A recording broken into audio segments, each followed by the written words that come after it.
There's a story in the news this year about a line of hair products called WEN that have reportedly caused rashes and hair loss. FDA received 127 adverse event reports related to WEN between February 2011 and July 7, 2016. That's a lot of reports, given that FDA typically receives reports between 300 and 400 adverse events each year. 11-year-old Eliana Lawrence from Denver bravely came to my office to share her story about losing all of her hair after using WEN shampoo. Many of you may have heard of WEN hair care on late-night infomercials. With over 22,000 complaints about its products, the company is still running infomercials today, and the FDA has neither the resources nor the authority to act. Eliana, along with her mother Miriam, told our office about how tough it was to lose her hair at 9 years of age for no explainable reason. People can be cruel in these kinds of situations, and she ultimately had to change schools. Eliana and her mom came to Capitol Hill to advocate for fairer laws so this never happens to another child, and we promise to work to resolve this issue with the committee. So I want to thank her for her passion and others in Colorado who have been advocating for transparency and safety in the personal care products area. FDA has no authority to review or confirm the safety of the ingredients and fragrances used in cosmetics before they enter the market. And it has no authority to remove products from the market, even if a product has been shown to cause harm. The cosmetics industry performs toxicity and allergy testing, but with such little attention from the regulator, consumers and families can't be sure that the ingredients are safe for their long-term health. This lack of legal authority was highlighted in July when the FDA issued a safety alert to warn consumers and families about adverse events related to WEN air care products. The agency, as the chairman just mentioned, began examining the WEN products after it received over 100 adverse event reports of hair loss and severe damage. Shockingly, the FDA's investigation uncovered over 21,000 more consumer complaints reported to the company. So unlike the law governing drugs and medical devices, the company had no legal obligation to share these complaints with the FDA.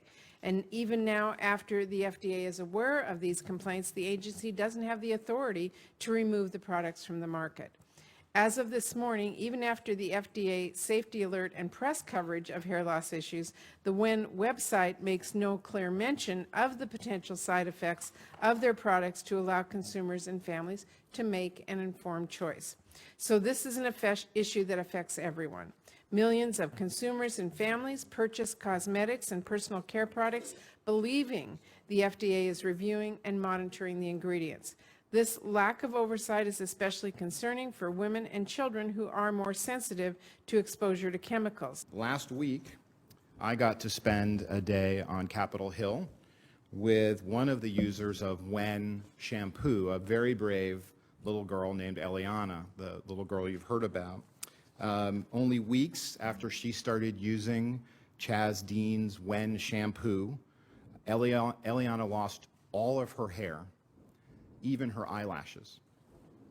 The only thing she wanted for her 10th birthday was a wig.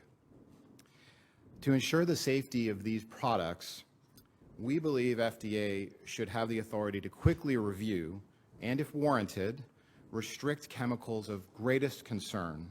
In addition, FDA should know more about which chemicals are in these products, should have access to company safety records, and ensure that products are being produced in a clean environment so they're not contaminated. Consumers should also be able to know more about these products, including fragrance ingredients.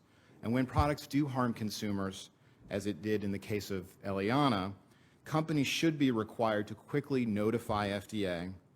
If bad actors continue to produce dangerous products, FDA should have the power to act. Well, many companies have made a strong commitment to safety on a voluntary basis. Under the current law, the Food and Drug Administration has surprisingly very little authority to protect consumers. They even lack a mandatory recall authority when a product is found to be harmful. As has been mentioned numerous times, this summer, we were all alarmed to learn the devastating account of a 9-year-old girl who lost all of her hair after using a WEN hair product. But here's what's interesting to me. It turns out that the company had received more than 21,000 consumer reports of harmful effects, while the FDA had received a mere 127 reports at a time that the agency announced in July that it would investigate claims of hair loss, hair breakage, balding, itching, and rashes. That number has since grown to more than 1,000 reports, but still a huge difference between the reports that the company received versus FDA. Yet that company, that personal care products company, is not required to report to the FDA about adverse events. And I believe that is the key weakness in the current law. Could you discuss the limits of FDA's current authority to take action when they do find adverse reactions to personal care products? Thank you for the question, Senator. And as you've noted, right now, companies have no duty to alert FDA if their consumers have been harmed by a product. And then the FDA has very limited authority to respond. They can't suspend the production of a harmful product. They can't order a recall of a product. If they determine under the 1938 law that the product is adulterated, which is a very high bar, then they have to go to the Justice Department in order to take action to protect consumers. And of course, that's not the case for most other FDA-regulated products. Thankfully, your bill would address that problem in a number of ways. In particular, it would require consumers like Eliana, once consumers like Eliana and her mom have reported a serious adverse event like hair loss to FDA, to a company, then the company would have a duty to alert FDA within 15 days.